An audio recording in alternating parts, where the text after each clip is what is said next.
Another question from college students is privacy, AKA, why does it matter what other people are doing? I guess basically it's none of my business is what this person is saying.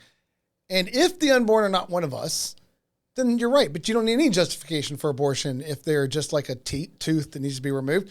But if they are one of us and you're appealing to privacy as justification, it's just going to fail miserably to meet that standard. I talk about this a lot. One easy way to see this is a tool we use called Try Out the Toddler. I was speaking at a school out in California, I believe. I think it was in the San Diego area where this happened.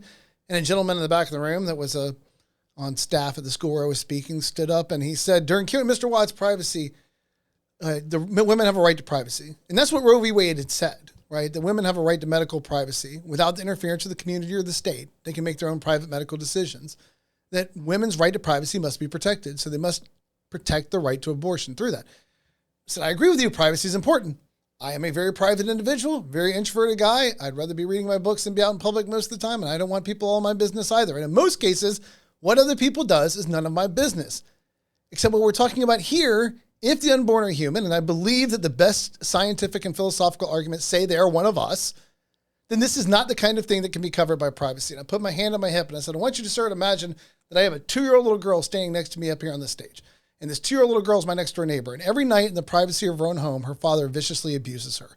Would it be okay with you, sir, if we empowered Child Protective Services as the community to go into that house and to take that child out to protect them from abuse? Well, he immediately said, of course. And I asked the question, why? Why should we allow that? Why should we interfere? It's a private matter. It's happening in the privacy of their own home. And he said, well, that's different. I said, well, how is that different?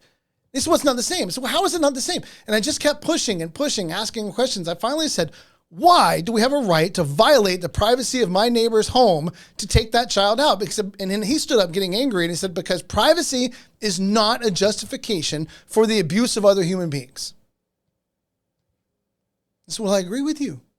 So if the unborn are human in the same way that you and I and that 2-year-old little girl is, then privacy can't be a justification for our or her abuse either. So the question is not a question of privacy. We all agree about the importance of privacy, and there are all sorts of things that ought to remain within the private realm and not for public discussion.